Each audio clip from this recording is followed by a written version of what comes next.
네, 과학과 더 가까워지는 시간 금요일의 과학터치 본강연 시작하도록 하겠습니다. 오늘 본강연 해주실 교수님 소개해 드릴까 하는데요. 중앙대학교 약학대학 약학과 박현호 교수님 모셔보겠습니다. 큰 박수 부탁드립니다. 인사 한번 부탁드립니다. 네, 안녕하세요. 네, 만나 뵙게 돼서 반갑습니다. 네네. 저는 중앙대학교 약학대학의 박현호라고 합니다. 오늘 어떤 강연 해주실지? 오늘 제가 그 약에 대한 개발에 대해서 그 옛날 고전적인 방법과 요즘에 이제 어떤 트렌드로 이제 약을 이제 개발하는지를 제가 연구하고 있는 이제 연구 내용을 바탕으로 해서 약 개발에 대해서 좀 소개를 드리려고 합니다. 네. 그럼 교수님 강연 준비해 주시면 되고요. 교수님 강연하시는 동안 궁금한 것들 있으시면 메모해 주셨다가 강연 끝나고 질의응답 시간도 가지도록 하겠습니다. 그럼 박수로 교수님 강연 한번 들어볼까요? 큰 박수 부탁드립니다. 네, 다시 한번 반갑습니다. 네.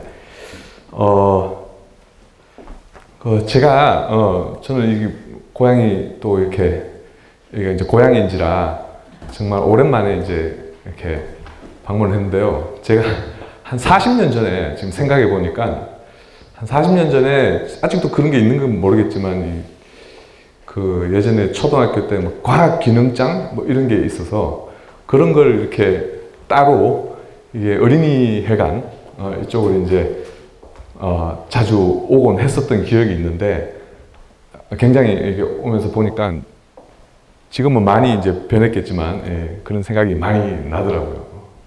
그래서 의미 있는 저 자신도 이제 의미 있는 시간이고 그런데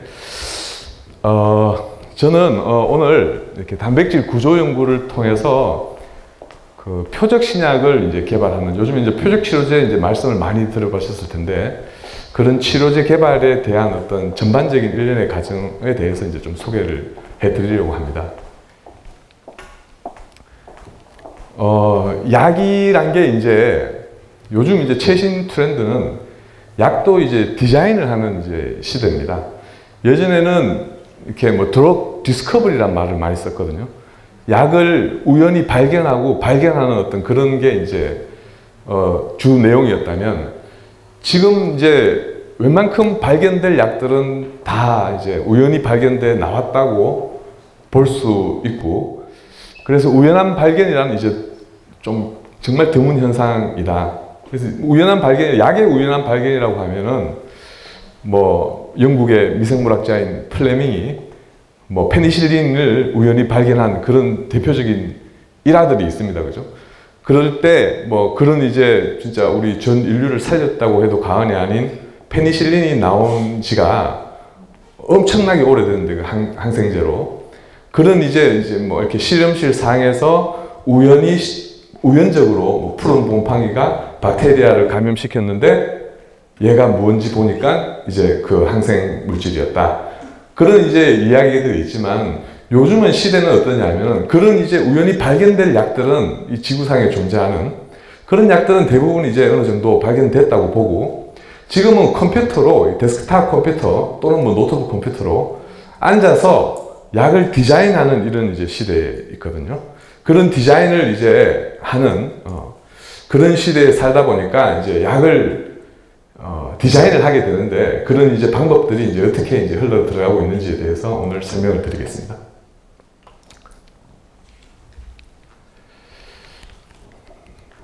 디자인을 한다는 이렇게 말이 항상 나오면 신약을 디자인할 때는 구조를 기반으로 Structure Based Drug Design이라고 해서 예전에는 Structure Based Drug 뭐 Discovery란 말을 많이 썼지만 요즘에 이제 디자인을 한다고 SBDD란 말을 많이 쓰고요. 이게 이제 한국말로는 구조 기반으로 신약을 디자인하는 건데 이게 뭐냐? 즉 예를 들어서 이게 이제 항상 이 구조 기반 신약 개발을 얘기를 할 때는 이렇게 자물쇠와 열쇠의 관계에 대해서 이제 말을 이렇게 예를 들어 설명을 하는데 굉장히 정교한 이 자물쇠의 구조를 열쇠가 이렇게 다 이렇게 표적으로 하는 부분이 맞아야지 이제 자물쇠가 열리듯 이 약도 이제 마찬가지로 어떤 표적이 있으면 이 표적은 이제 표적 단백질이 자물쇠가 되고요.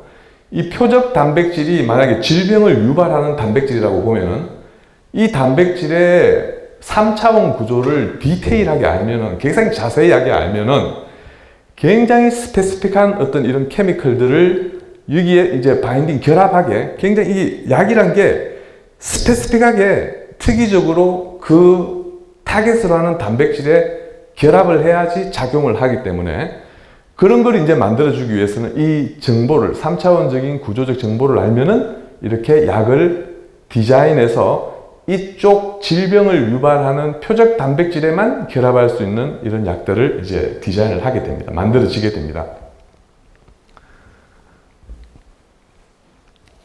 그러면 신약을 개발하기 위한 어떤 두 가지 큰 전략들을 우리가 이제 생각해 볼 수 있는데, 표적을 알고 어떤 질병, 예를 들어서 캔서, 암이라고 하면 암을 유발하는 단백질이 우리 몸에 만들어지면 이 표적의 구조를 알고 있을 때는 우리가 이 표적에 대한 3차 구조도 알고 있고 표적도 알고, 이럴 때는 이 정확하게 3차 구조적 정보를 이용해서 어떤 여기에 결합하는 케미컬들을 스크리닝 한다고 하는데, 케미컬들을 만들어서 스크리닝해서 디자인하면은 신약을 개발할 수 있는 거고요.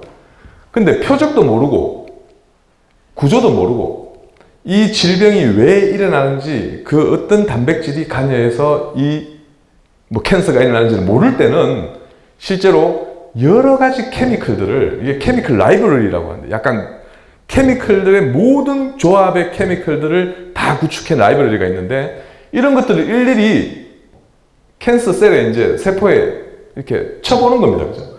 그래서 어떤 게 이제 효과가 있는지를 이제 발견을 하고 이게 이제 약으로 개발되는, 어떻게 보면 표적도 모르고 구조도 모를 이 방법은 굉장히 이제 고전적으로 예전에, 지금도 근데 많이 쓰고 있어요. 이게 쓰는 방법이지만 요즘에는 바이올로지를 공부하는 테크놀로지가 발전을 하고 표적도 쉽게, 요즘에는 워낙 연구를 하는 사람들이 많아서 어떤 단백질이 어떻게 고장이 나면은 암으로 간다, 이런 것들이 너무나 잘 알려져 있고, 거기다가 이 표적의 3차 구조를 알면은 우리가 쉽게 이 표적을 스페시픽하게 타겟하는 케미컬들을 디자인할 수 있게 되는 겁니다.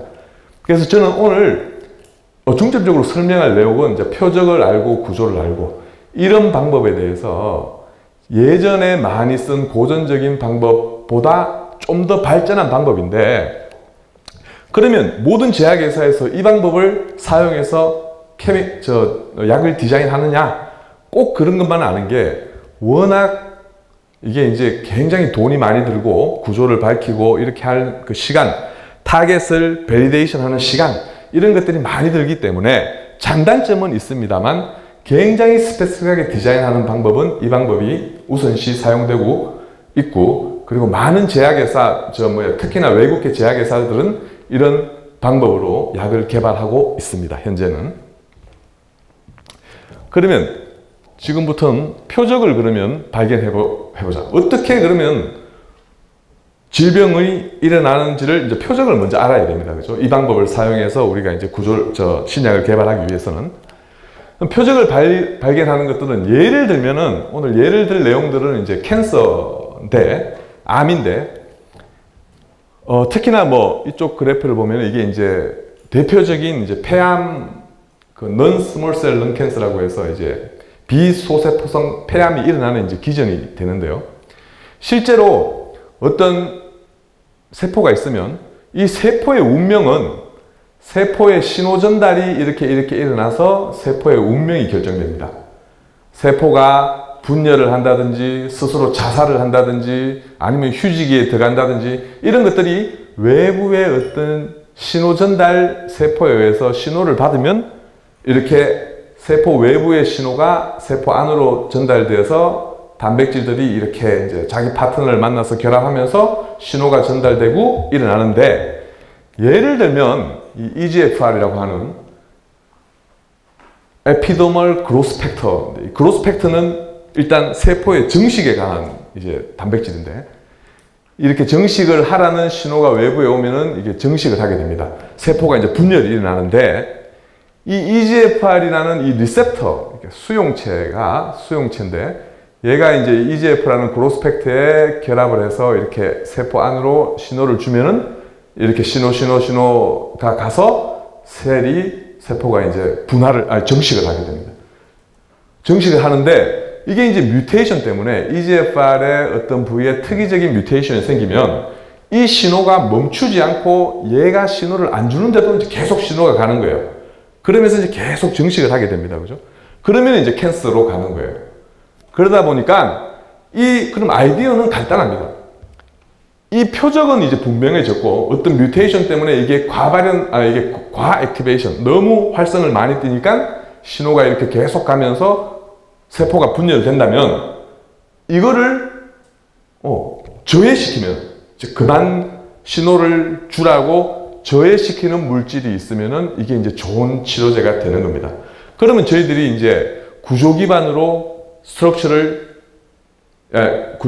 신약을 디자인하려면 표적은 알았고 표적에 대한 3차 구조를 밝히고 구조가 있으면 우리가 이제 신약을 디자인하는 이런 식으로 성공 사례들이 나오면서 이 캔서가 이제 표적 치료제들이 이제 개발이 되고 있습니다.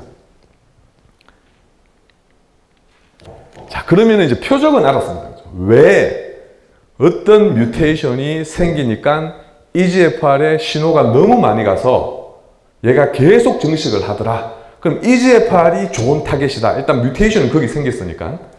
그러면은 여기에서 그러면 표적을 이제 알았다면은 구조 기반으로 신약을 개발하기 위해서는 이제 구조를 알아야 되는 겁니다. 그죠? 3차 구조를 알아야 되는데 그 구조적 정보는 가장 쉬운 방법은 3차 구조적 정보는 단백질의 가장 쉬운 방법은 초고해상도 현미경으로 단백질을 들여다보면은 3차 구조가 이렇게 보일 수 있으면 그게 가장 이상적인 방법입니다. 그죠?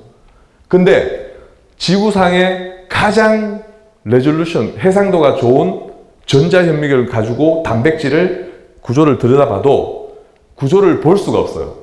그만큼 이게 굉장히 높은 해상도의 이제 그 현미경이 필요한 겁니다. 그죠? 그래서 일단은 약을 개발하기 위해서는 어떤 특정한 타겟 단백질의 이런 3차 구조를 해상도가 약 1에서 3옹스트롱 정도의 레벨로 해상도로 이렇게 들여다볼 수 있어야 되는데 이 옹스트롱 레벨은 약간 생소할 수 있겠지만 이게 이제 단백질 같은 경우에는 이 크기가 너무 작기 때문에 그 작은 크기를 나타내는 단위가 됩니다. 옹스트롱은 이제 10의 마이너스 10승 메타인데 이 1에서 3옹스트롱 레벨 정도의 해상도로 이렇게 들여다 봐야지만 특정한 단백질이 3차 구조가 이렇게 보여지게 됩니다. 그래서 이 3차 구조를 이제 이렇게 들여다보고 여기에 포켓이 있으면은 이 포켓에 맞는 약을 디자인하고 딱 맞는 약들을 이런 포켓에다가 딱 디자인하면은 이상적으로 이제 여기에 스페시픽하게 결합해서 이 단백질의 기능을 저해하는 이런 케미컬들이 나올 수 있게 됩니다. 그래서 이 해상도가 이만큼 되는 어떤 3차 구조를 밝히는 기술들이 이제 굉장히 중요합니다. 자, 그러면 어떻게 고해상도의 단백질 구조를 이제 밝힐 건가의 문제입니다. 그죠? 타겟도 우리가 이제 알고 구조를 알면은 신약을 디자인하는 방법은 너무나 이제 잘 알려져 있기 때문에 구조를 아는 게 이제 관건이 되는데 그 구조는 그러면 어떻게 이 하이 레졸루션의 고해상도의 단백질 구조를 밝힐까의 이제 문제입니다. 그래서 지금까지 나온 단백질의 3차 구조를 옹스트롱 레벨로 밝힐 수 있는 방법은 3가지가 알려져 있습니다. 첫 번째로는 핵자기 공명 분광법, NMR이라고 하고 보통.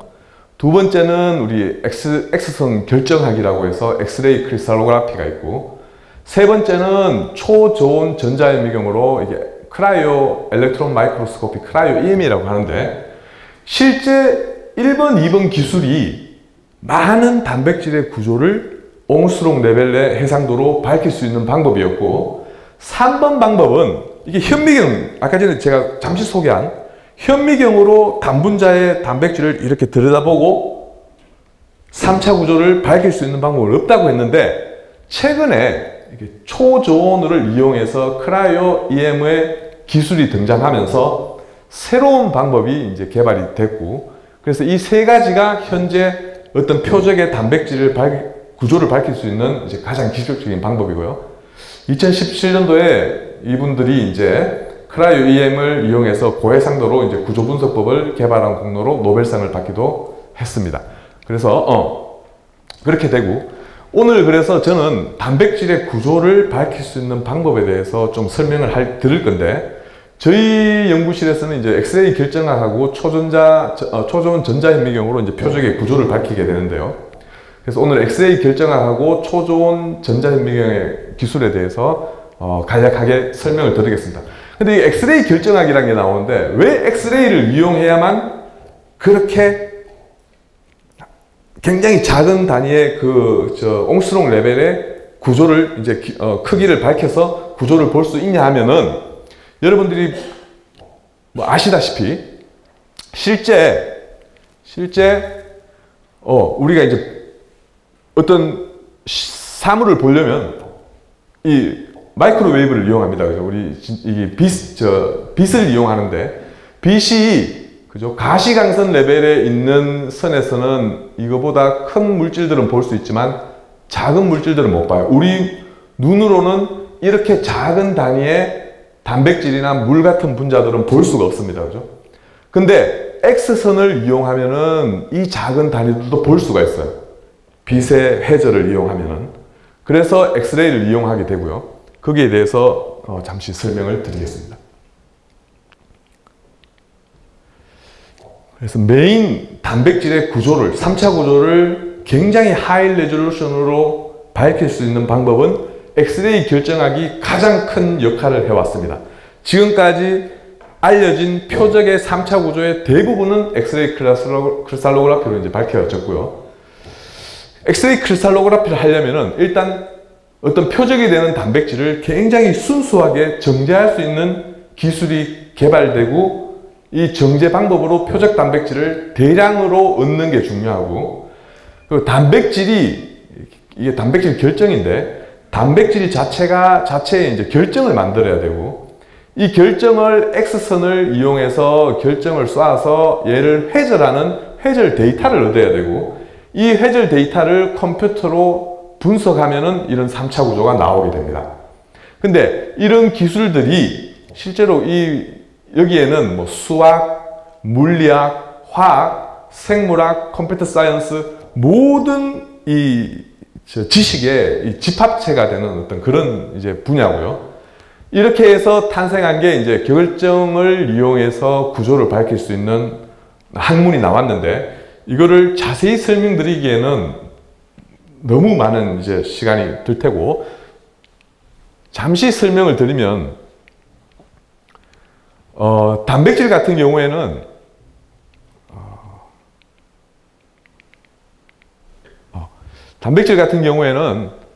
이렇게 이제 단백질이 침전이 일어나면서 이렇게 결정이 만들어지게 됩니다.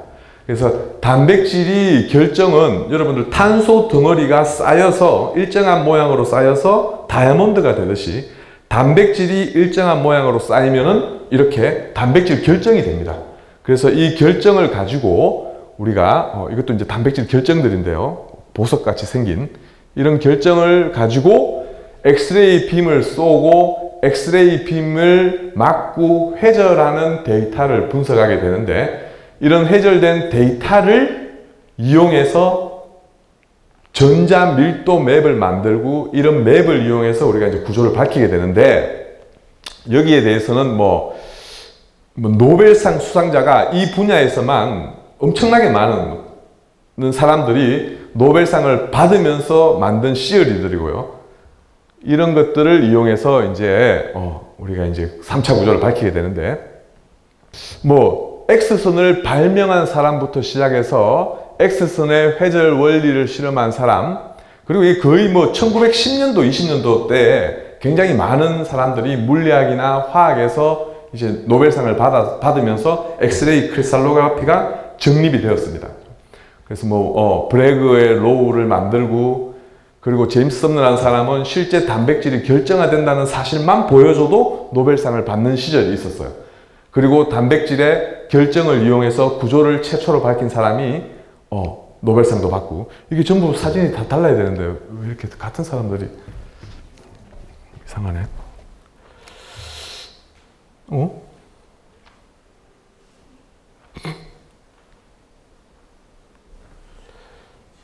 죄송합니다. 이게 왜 이렇게 되지? 아무튼 여기서 제가 질문을 좀 드리려고 했는데 그림도 없어졌네.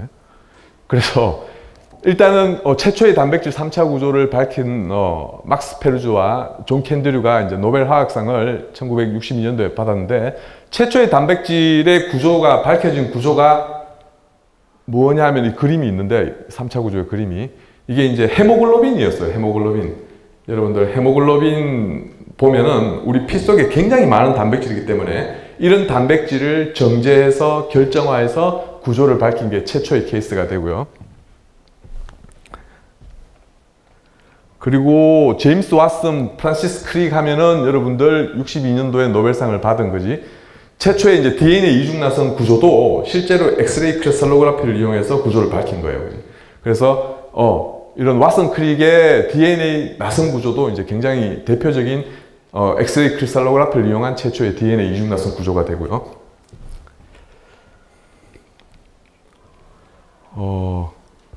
그리고 이제 도로시 호지킨이라는 유명한 이제 여성 과학자인데 64년도에 노벨 화학상을 페니실린의 3차 구조를 밝히고 뭐 비타민 B12나 이런 케미컬들의 3차 구조를 많이 밝혀가지고 이제 그 노벨상을 받은 케이스입니다. 그죠?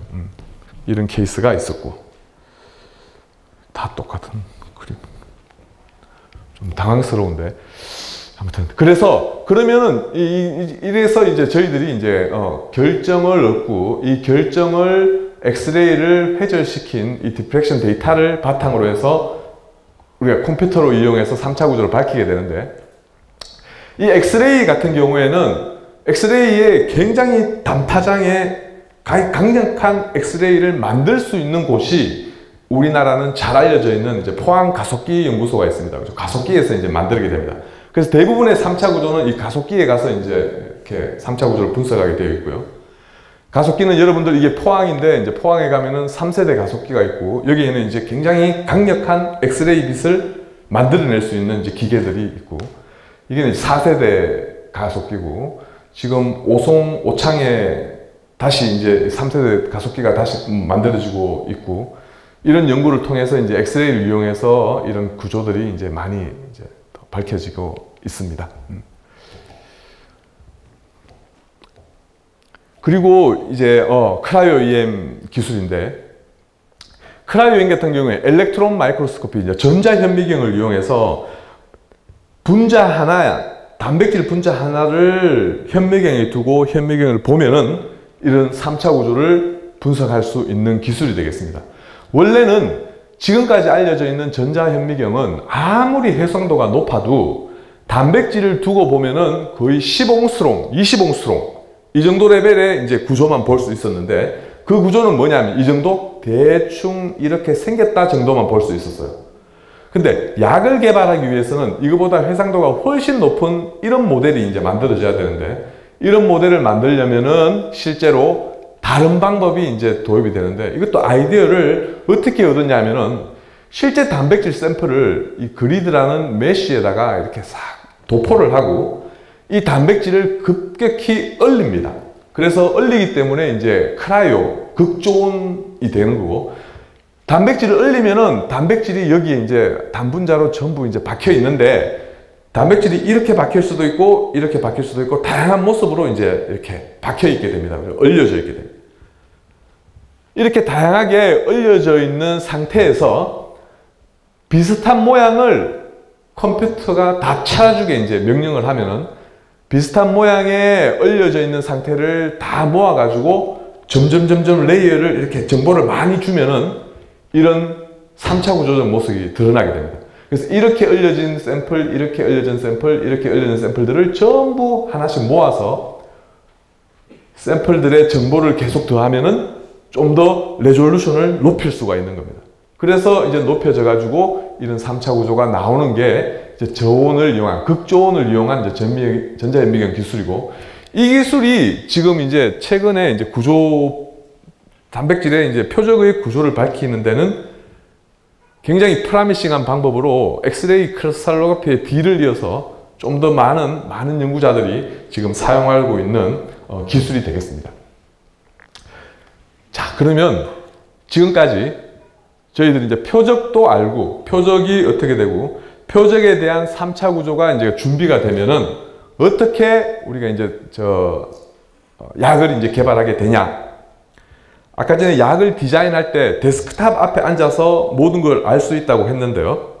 실제로 이렇게 컴퓨터를 이용해서 가상 탐색을 먼저 이제 실시를 하게 되는데, 가상 탐색은 이제 인실리코 버추얼 스크린이라고 해가지고 단백질의 3차 구조가 알려지면은 제가 3차 구조를 밝힐 수도 있고, 그리고 구조를 연구하시는 분들이 자기가 표적에 대한 구조를 만약에 밝혔다 하면은 구조 데이터 뱅크에 모두 이렇게 저금, 저축, 데포짓을 하게 되어 있습니다. 그래서 내가 관심 있는 단백질의 3차 구조적 정보를 찾을 수가 있어요. 그걸 이용해도 좋고, 내가 완전 새로운 단백질의 3차 구조를 내가 밝혀도 좋고, 그렇게 이렇게 나오면, 구조에 대한 정보가 나오면은 컴퓨터에 이 구조적 정보를 저장을 하고요.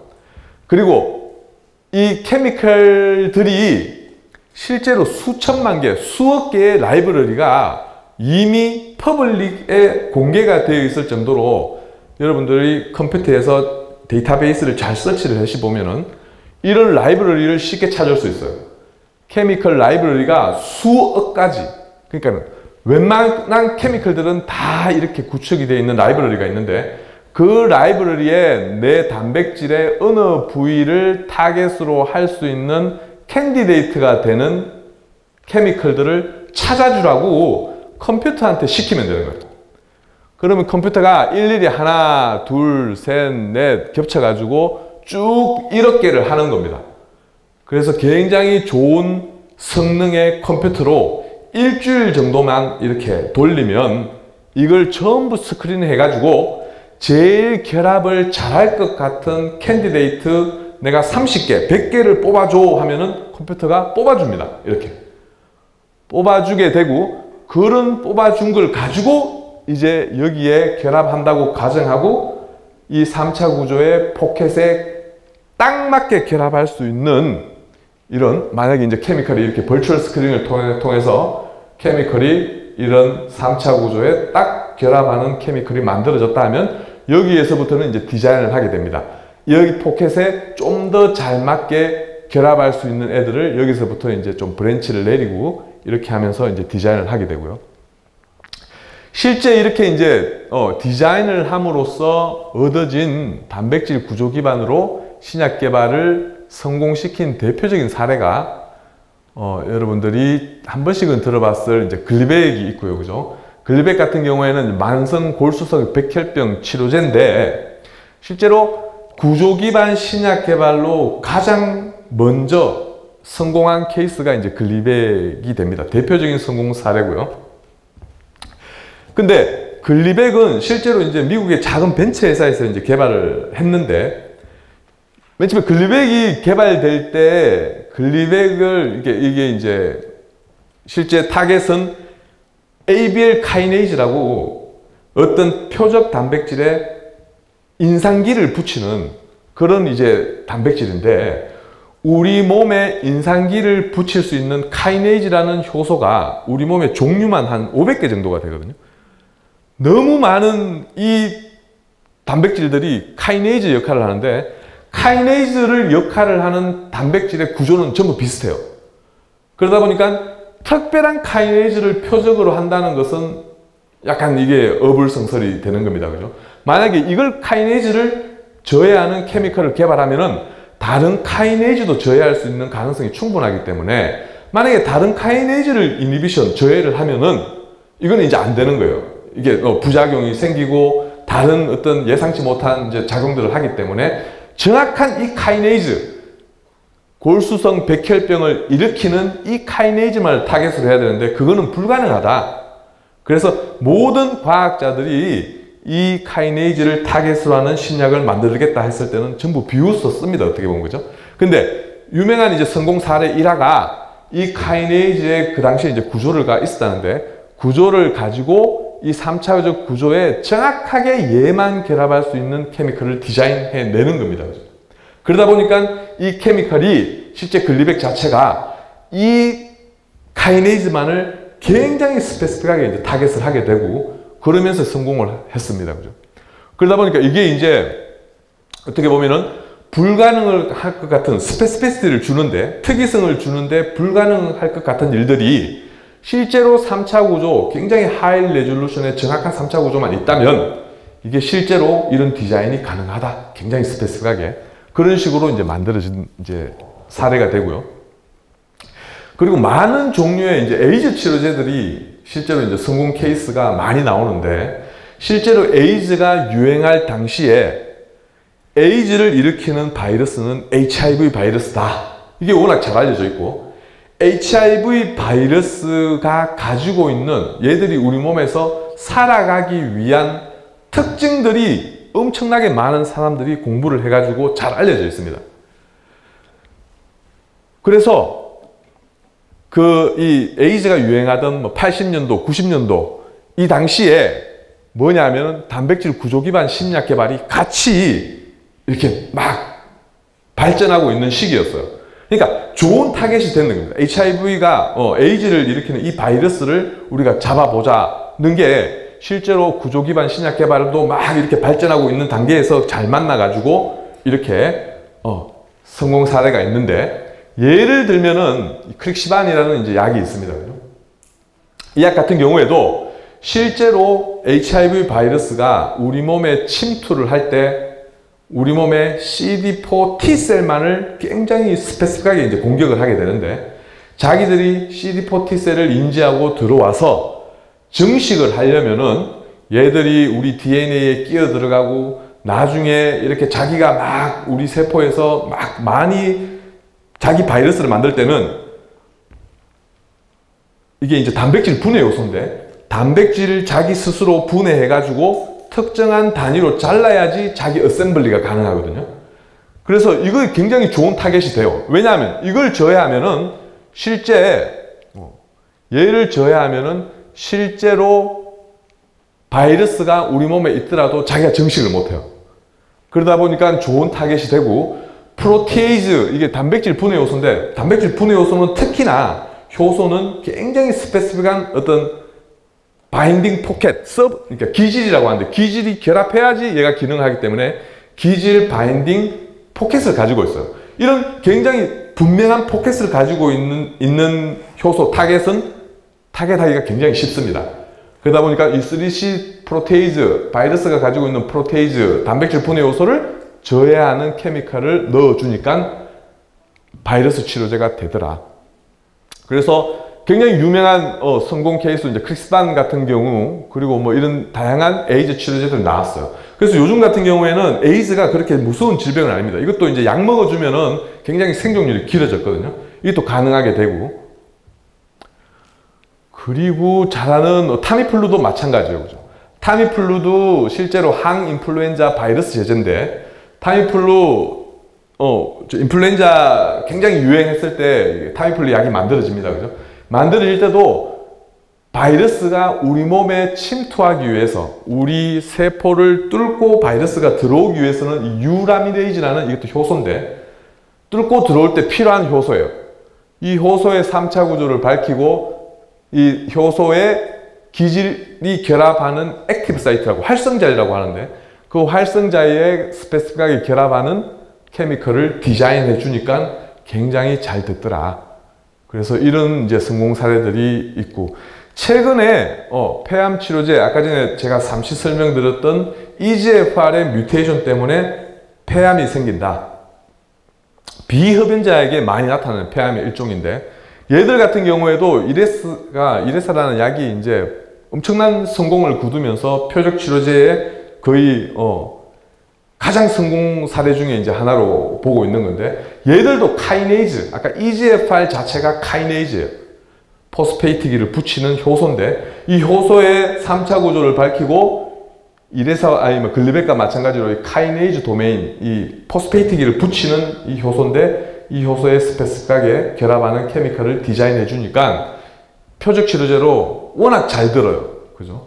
그래서 이런 이제 대표적인 성공 사례들이 대부분 이제 우리 단백질의 표적을 알고 그 표적을 잘 이해하고 3차 구조를 엑스레이 크리스탈로그라피를 이용해서 밝힌 다음에 아까 전에 말한 인실리코에서 컴퓨터를 이용한 스크리닝을 하고 스크리닝 통해서 나온 케미컬에다가 좀 더 이렇게 모디파이 해서 디자인을 해서 만든 약이 되겠습니다.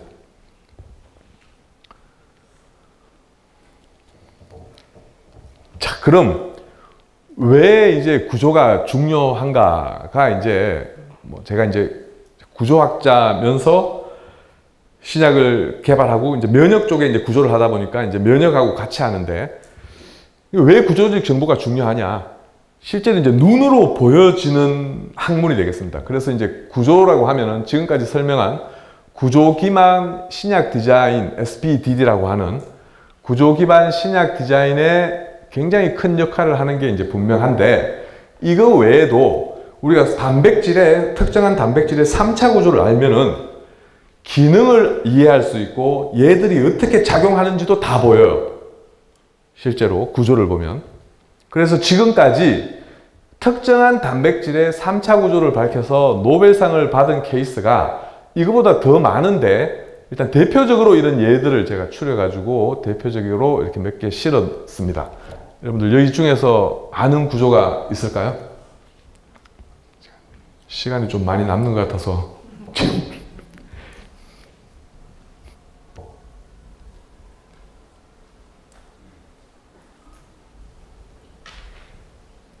이게 이제 단백질이고 단백질이 이제 3차 구조가 되겠는데요.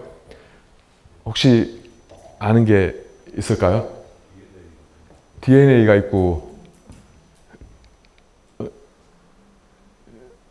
DNA가 있고 맞습니다. DNA, RNA고 이렇게 더블 헬릭스로 생긴 건 DNA, RNA가 될 테고요. 그죠? 이 중에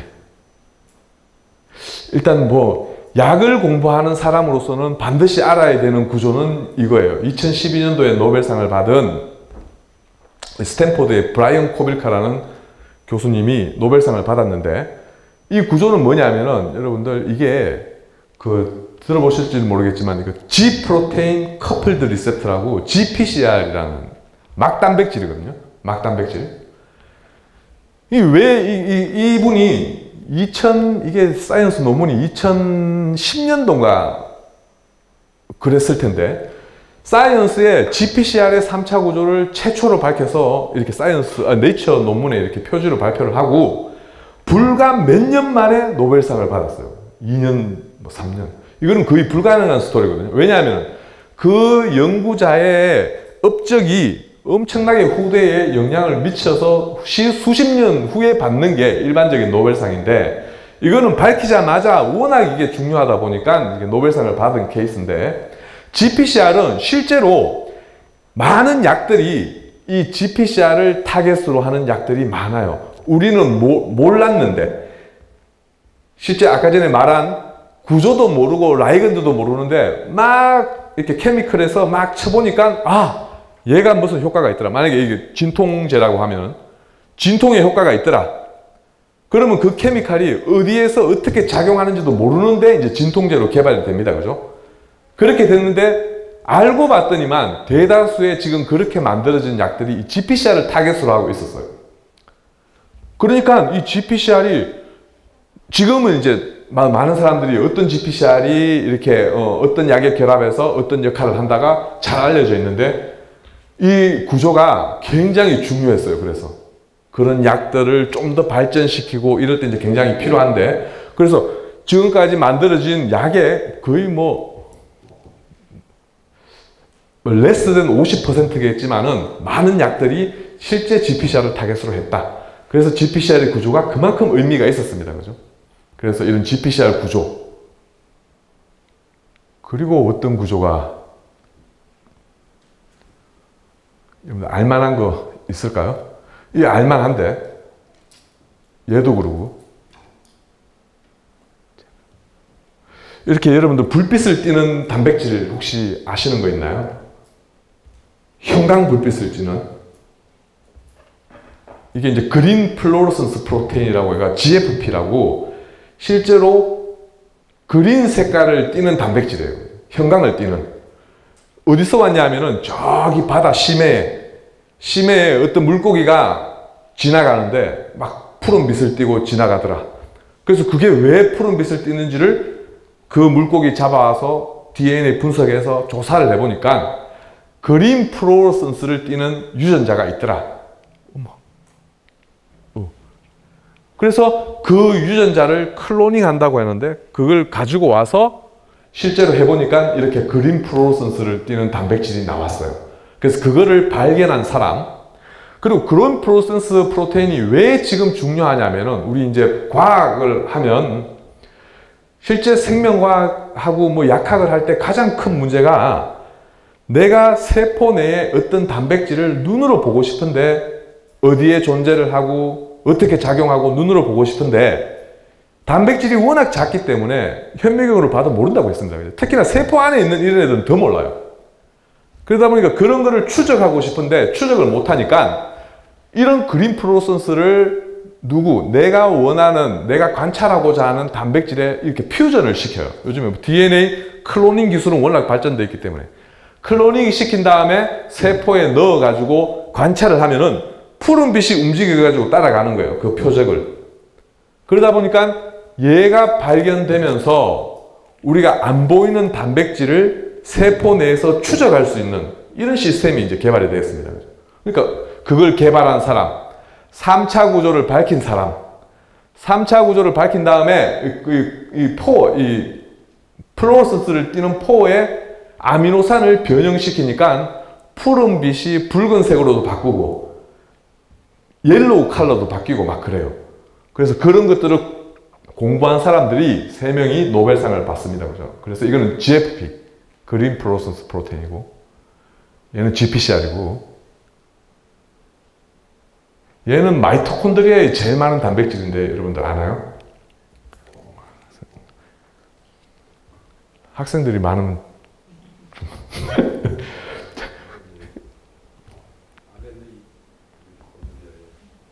마이토콘드리아에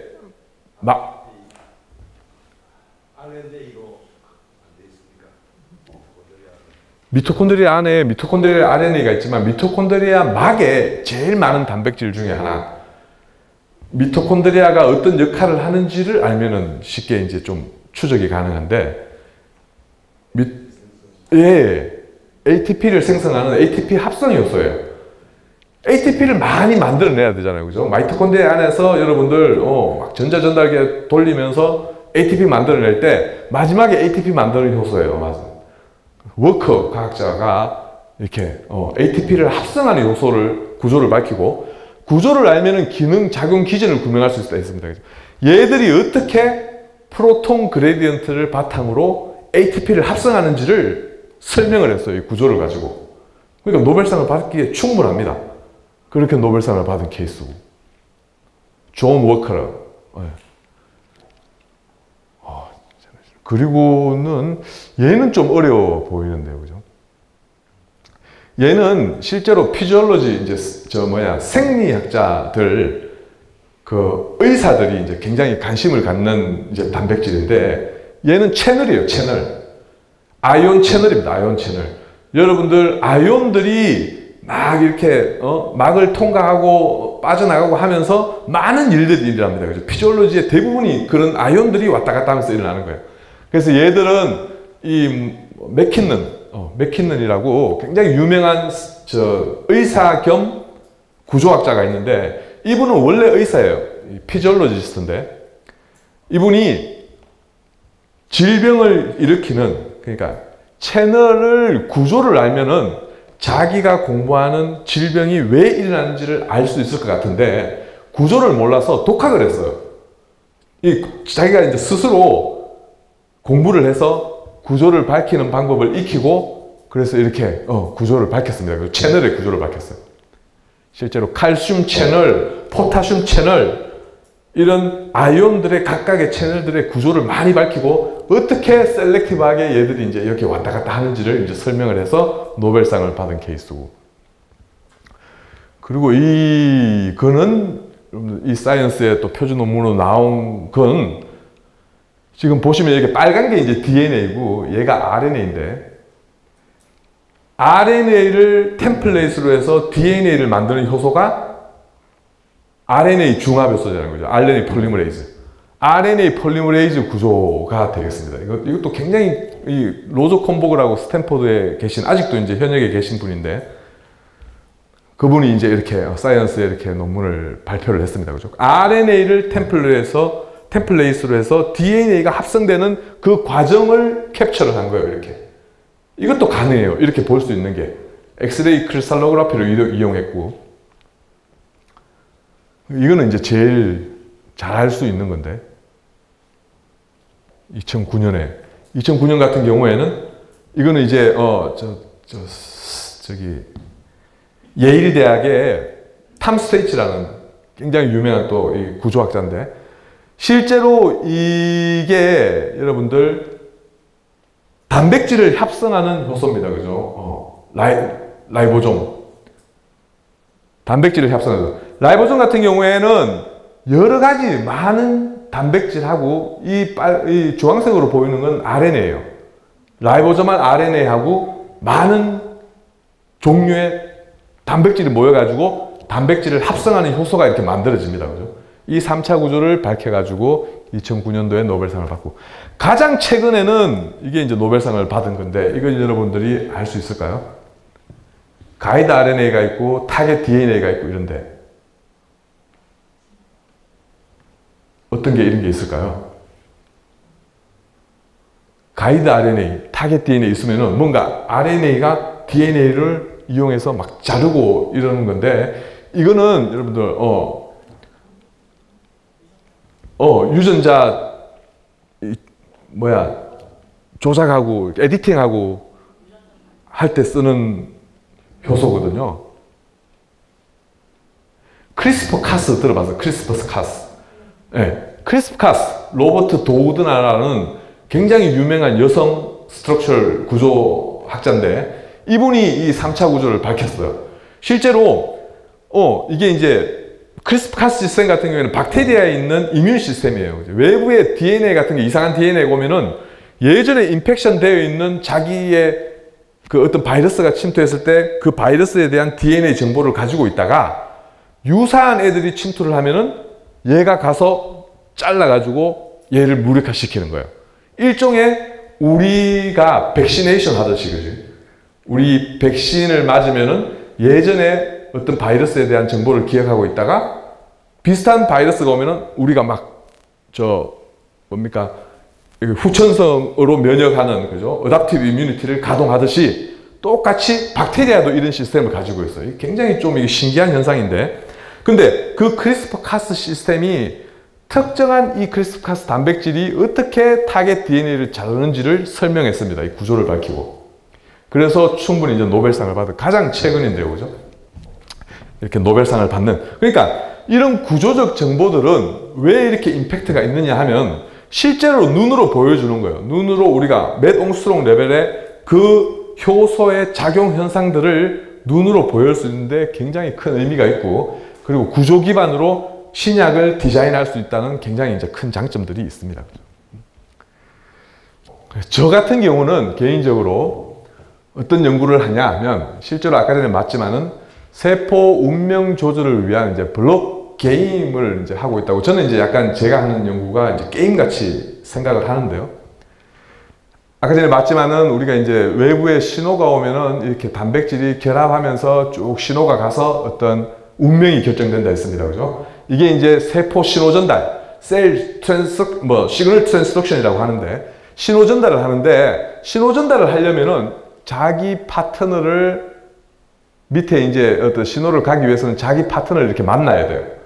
만났다 떨어지면서 신호를 주고 하면서 이게 신호가 쭉 가서 이제 셀의 운명이 결정되어지는데, 저는 이 단백질이 단백질하고 결합하는 이 부분에 대한 3차 구조를 밝히고 그 부분에 스페시픽하게 결합할 수 있는 케미컬들, 펩타이드들을 디자인함으로써 이 세포의 신호 전달을 막거나 좀 더 강하게 만들 수 있는 이런 물질이 된다면 세포의 운명을 바꿀 수 있고 이런 것들이 이제 약으로 발전할 수 있다. 이렇게 보고 이제 얘들에 대한 구조적 이제 단백질이 결합할 때 중요한 단백질 부분에 대한 구조 연구를 하고 있는데요. 실제로 단백질이 자기 파트너를 만나기 위해서는 이런 단백질 결합 도메인을 이용합니다. 지금 단백질 결합 도메인이라고 알려지는 게 이렇게 많은데 다양한 모양을 가지고 있어가지고 다양하게 자기 파트너를 만나요. 이렇게 만나게 됩니다. 그래서 꼭 이게 이제 테트리스 블락 퍼즐 같은, 아니면 레고 블락 같은 걸 저는 이제 자주 비교를 하는데, 레고 블락이 자기 파트너를 만나야지 이렇게 밑에 이제 계속 이렇게 연결할 수 있듯이 이런 단백질의 구조를 이해를 하고 얘의 결합을 더 잘하는 또는 못하게 하는 이런 케미컬들을 디자인해 보고자 노력을 하고 이걸로 이제 세포의 운명을 바꿔보자 하는 노력을 지금까지 많이 해오고 있습니다. 자, 그래서 뭐 이게 이제 일종의 약간 게임 같은 건데 어떻게 생겼냐를 이제 보고 어떻게 결합을 하고 어떻게 떼고 이런 이제 일들을 하다 보니까 이게 이제 레고 블락하고 닮았다. 그래서 만약에 학생들이 있다면 이제 어떤 게임을 더 쏘냐. 요즘 학생들이 이제 게임을 좋아하니까. 근데 저는 이제 바이올로지컬 시스템이 훨씬 재밌는데 저희 대학원 생만 해도 뭐 게임을 워낙 좋아하다 보니까 게임이 더 재밌는 것 같고 그래서 그래서 이 게임을 또 무시하지 못하는 게 실제로 이게 이제 레고 블락으로 만든 수십억짜리 이제 자동차인데 실제로 굉장히 고부가가치를 이끌 수 있다. 게임도. 그래서 아무리 바이올로지컬 시스템을 연구를 하면서 뭐 재밌다고 강조해도 레고도 충분히 이제 부가가치를 일으킬 수 있는 게임도 이제 중요한 시대이긴 맞지만 근데 실제로 이제 이것들이 이제 약으로 개발된다면 뭐 그 가치는 비교할 수 없을 것이라는 게 이제 저의 마지막 슬라이드가 되고요. 기타 뭐 제가 한 연구들이 있는데 이런 내용들은 뭐 이게 추가 내용으로 제가 좀 했는데 다음에 또 기회가 되면은 이제 말씀을 드리도록 하고 저는 오늘 여기까지 하겠습니다. 감사합니다. 경청해 주셔서. 네. 강연 들으시면서 혹시 궁금한 것들 있으셨을까요? 네, 먼저. 최근에 그 챗GPT에 의하면은 그 케미컬 라이브러리를 검색하고 분석하는데 상당히 그 약 개발해야 하는데 시간이 많이 줄였다라는 그런 보도를 받은 적이 있거든요. 네. 그와 반대로 그 교수님이 하시는 그 표적에 대한 그 구조도 그런 식으로 접근이 가능할지 탐색하는 과정에서 뭐 요즘에 챗GPT가 워낙 많은 일을 하다 보니까 충분히 GTP한테 물어보면은 여기에 가장 이상적으로 결합할 케미컬을 묻는다면 아마 답해 줄 수도 저는 뭐 해본 적은 없지만 충분히 가능하리라고 생각이 되고 앞으로 더 발전하면은 더 가능할 일이고 근데 저희들은 한 가지 이제 좀 재밌는 게 챗GPT가 또 이제 굉장히 이제 어드밴스드 된 약간 그 새로운 이제 접근 방법인데 저희 구조 분야에서는 이제 알파폴드라고 이제 그게 굉장히 좀 재밌는 게 있습니다. 알파폴드 2 이제라고 이게 이제 구조를 예측하는 게 예전에 이제 구조가 이제 아미노산 20개로 되어 있는 단백질이 실제로 이게 100개 뭐 한 50개만 되는 아미노산을 물에 떨어 놓고 얘가 어떻게 구조를 형성할 것인지를 예측해라고 했을 때 예측을 잘 할 수 있는 슈퍼컴퓨터도 없었습니다. 실제로 아무리 정확한 계산을 하는 컴퓨터로 아미노산 20개로 이루어져 있는데 20개 아미노산으로 이루어졌는데 이게 아미노산 길이가 한 100개, 200개 되는 단백질을 구조를 예측하라고 하면은 구조를 예측할 수가 없었어요. 굉장히 이제 틀린 정보가 많았는데 알파폴드라고 이게 이제 그 딥마인드 학습시켜 가지고 실제로 구조를 굉장히 정확하게 예측할 수 있는 프로그램이 나왔어요. 이게 이제 알파폴드라고 굉장히 지금 매스컴에도 많이 나왔고 그래가지고 이게 이제 나오면은 이제 구조하는 사람들은 이제 이게 이제 약간 밥줄 문제다 이렇게 보는 경향도 있는데 구조가 근데 이제 실제로 이제 저희들도 이제 많이 밝혀보지만 아직까지도 정확하게 100% 맞추지는 못하고 실제로 굉장히 정확하게 지금 맞아요. 이게 굉장히 이제 요즘에 앞으로 어떻게 될지 모르겠지만 굉장히 정확하게 예측하지만은 이게 약을 개발할 정도의 이렇게 컨빈싱한 데이터를 어떻게 제너레이션 하지 못한다. 어차피 한 번 더 실험적으로 증명돼야 되는 거는 이제 구조가 해야 되는 거고. 근데 구조를 밝히기 위해서는 아까 전에 제가 좀 자세한 설명을 안 드렸지만 구조를 밝히기 위해서는 그 밝히는 방법 중에 이제 페이징 정보라고 해가지고 내가 좋은 엑스레이 해절 데이터를 얻더라도 이 구조가 이제 이렇게 생겼는지는 알지만 얘가 이렇게 존재를 하는지 이렇게 존재를 하는지 이렇게 존재를 하는지 이렇게 존재를 하는지는 이것도 다른 얘기인데 이 페이징 정보를 아는 게 굉장히 중요한 건데 이 정보를 알파폴드 구조로부터 가지고 올 수 있어 가지고 구조 분석하기에는 더 용이해졌다. 그래서 같이 이렇게 상승을 하고 있다. 요즘은 약간 그런 이제 트렌드는 그렇습니다. 네. 네, 아마 답변이 되셨을 것 같고요. 아까 질문 있으시다고요? 네. 궁금한 게 있는데 1에서 3 옴스크론의 해상도가 뛰어난 전자혁명으로 구조를 밝히셨다니까요. 구조를 볼 수 있다니까요. 그 구조를 본다는 그 포함하는 연기설까지도 가능한지 그거 궁금하고 예. 그 다음에 그런 전자혁명이면 가격이 굉장히 클 것 같은데 그게 대학교마다 다 있는지 예. 쉽게 접근해서 볼 수 있는지 아니면 교수님처럼 연구하시는 분들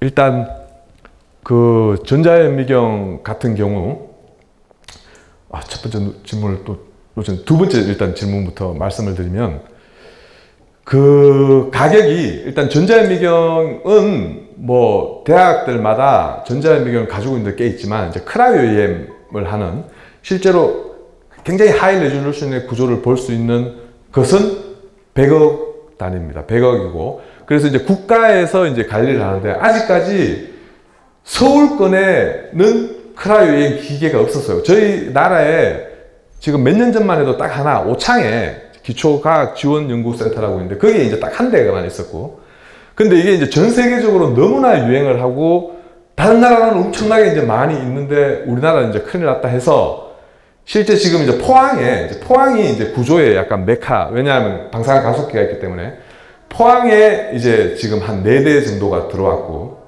그리고 이제 서울대에 지금 한 대가 들어오고 이제 꼽히는 몇 손가락에 꼽히는데 서울대에 이제 한 대가 생기고 이렇게 하면서 근데 이게 이제 그래서 이제 많은 구조학자들이 이제 이게 이제 빔타임이라고 하는데 그런 이제 기계 시간을 요청을 해서 그걸 이제 미리 이제 배분을 받고 지금 이제 사용을 하고 있습니다. 이제 돈을 지불하고 이제 연구비를 지불하고 그래서 아직까지는 이게 굉장히 제한적으로 사용이 되고 있는 거고요. 첫 번째 질문이 아까 단백질 그게 보면 구조는 볼 수 있다. 예. 구조 볼 수 있다는 그 안에 내용 안에는 연기설까지도 그렇죠. 구조를 본다는 거는 진짜 연기서열은 실제 연기서열 같은 경우에는 왜냐하면 내 타겟의 연기서열은 모두 알려져 있습니다. 지금 제가 알고 있는 거고 이 연기서열은 알고 있는데 이제 구조를 보면서 보통 우리가 연기서열을 다 이렇게 넣어 가지고 구조 모델링을 하는데 그렇게 되면 연기서열도 다 그 정보가 들어가고 실제로 하이 레졸루션 1홍수롱 2홍수롱이면은 아미노산 장기가 어떻게 배열되고 장기에 물이 있니 없니까지도 다 볼 수 있습니다. 심지어 뭐 페닐알라닌이라는 이렇게 링 구조를 가지고 있는데 링이 탄소도 보여가지고 링처럼 보여요. 이 구멍이 뚫려 있을 정도의 레졸루션을 볼 수가 있거든요. 그러니까 굉장히 정확한 정보를 가지고 약을 개발하는데 이렇게 정보를 사용해야지 이게 레졸루션이 조금이라도 낮아지면은 어느 아미노산이 만약에 분석을 하니까 이렇게 됐는데 실제로는 이거다 이러면은 이거 안 맞아서 들어갈 수 있거든요. 그러니까 굉장히 정확한 정보여야 되기 때문에 그런 정보들은 실제로 크라이오엠이 가장 큰 단점은 아직까지 해상도 문제가 있거든요. 그래서 해상도가 만약에 지금 아마 최근에도 뭐 네이처에 2옹수론까지 밝혀졌다 이런 게 이제 뉴스에 나오고 하는데 지금 뭐 엑스레이 크라이오그래피 같은 경우에는 뭐 1점대도 충분히 많은 구조가 나오거든요. 근데 크라이오엠은 아직까지 그 정도 레벨이 안 되지만 계속 발전을 하고 있습니다. 크라이오엠의 그 레졸루션에 이제 발전을 시키려고 하는 이런 연구들이 굉장히 많기 때문에 앞으로 뭐 1옹수론, 2옹수론 충분히 이제 가능한 어떤 그런 시대가 올 거라고 생각합니다. 네, 아마 답변이 되셨을 것 같아요. 혹시 또 궁금한 거 있으시면? 단백질로 바이러스를 치료하는데 실용적으로 얼마나 쓰이고 있는지 좀 궁금해요. 단백질을 이용해서 바이러스 치료 같은 거 하는 거, 바이러스를 치료하는 거, 그러니까 단백질을 이용한다는 거, 약으로 이용한다는 거는 이게 그 바이오 약품이라고, 실제로 우리가 바이오 약품의 비중이 굉장히 커지고 있어요. 바이오 약품에는 단백질도 있고 효소도 있고 항체도 있고, 항체 신약 같은 게 가장 많이 지금 핫하고 많이 개발이 되고 있어가지고, 그리고 지금 뭐 캔서 치료제도 항체 치료제들이 나오고 있는데, 항체 같은 경우에는 실제로 굉장히 항체 자체가 표적에 굉장히 스페시픽하게 붙는 단백질이다 보니까 그걸 약으로 이용하기가 굉장히 좋아요. 그래서 그 항체도 요즘에는 항체를 디자인하고, 그리고 그 단클론 항체라고 해가지고 특정한 표적에 특정 사이트에만 붙는 항체를 개발하는 기술들이 굉장히 많이 발전해 있거든요. 그걸 개발한 사람이 노벨상도 받았고, 또 그래서 그런 걸 하면서 지금은 표적의 항체를 이용해서 치료하는 기술들, 또 뭐 바이러스나 박테리아를 항체를 이용해서 이렇게 무력화시키는 기술들이 굉장히 많이 개발되고 있어요. 지금은 케미컬 신약보다도 바이오 신약품이 더 개발 속도가 많이 나오고 있습니다, 시장에. 그러면 저희가 이제 약국에서 바이오 신약 제품들을 실제로 구매를 하고 있나요? 아니면은? 그건 약국 같은 경우에는 구매가 안 되고, 왜냐하면 이게 다른 케미컬 신약하고 바이오 신약은 다른 게, 바이오 약품은 관리도 까다롭고 만들기도 까다로울 뿐만 아니라 이게 단백질 자체가 상온에 드러나면 변성이 일어나고 이러면 약으로 파는 거 큰일 나기 때문에, 단백질 자체 신약을 만드는 과정도 중요하지만 이게 보관도 중요하기 때문에 굉장히 까다롭게 프로세스가 진행되기 때문에 절대 약국에서는 구매할 수 없고, 전부 저걸 받아서 대형 3차 병원, 우리 대학병원이나 이런 데서 다 이렇게 관리를 하면서 필요한 사람에게 지원을 하고 있습니다. 네. 그렇군요. 네. 혹시 질문도 있으실까요? 없으시면 교수님 마무리 한번 해주시면 좋을 것 같거든요. 네네. 저도 굉장히 제가 이거 약간 아침형 인간이라서 지금은 약간 잠자리 준비할 시간이 되고요. 제가 굉장히 일찍 자고 약간 일찍 일어나는 할아버지 스타일 약간 그런데, 저도 힘이 들고 잠이 오는데 우리 이렇게 늦게까지 이렇게 경청해 주셔서 너무나 감사드립니다. 네, 감사합니다.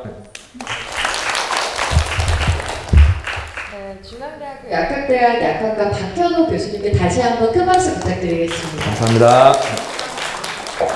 금요일의 과학터치 오늘 여기까지입니다. 저희 9월 강연은 모두 마무리가 됐고요. 10월에는 10월 20일과 27일 두 번이 준비되어 있습니다. 다음 주 지나면은 한가위잖아요. 풍요로운 한가위 모두 보내시고 한글날 연휴까지 모두 잘 보내시고요. 10월 20일에 이 자리에서 또 뵙겠습니다. 금요일은 과학과 가까워지세요. 금요일은 과학터치 모두 마치겠습니다. 고맙습니다.